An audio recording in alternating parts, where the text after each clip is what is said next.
Tired of manually entering every piece of data for new hires? If you want to empower employees to enter their own information, you're not alone. Today, we're setting up ADP Self-Service for employee onboarding. Welcome back to Guide with Samuel. Let's break it down. Self-service onboarding allows new hires to log into a secure portal and enter their own personal details, tax forms, and direct deposit information. Step 1. Enable self-service features. In your ADP administrator settings, ensure that employee self-service is enabled. You may need to configure what information new hires are required or permitted to enter themselves. Step 2. Invite the new employee. When you add a new employee, instead of entering all their data, you can send them an invitation email. This email contains a secure link for them to create their login and complete their onboarding tasks.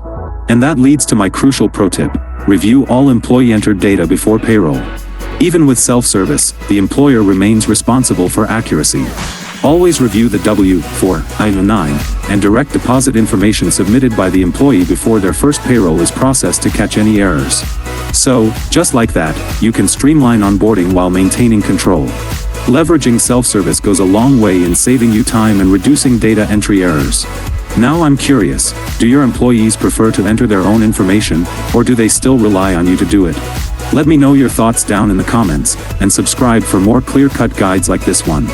Thanks for watching. I'm Samuel, and I'll see you in the next video.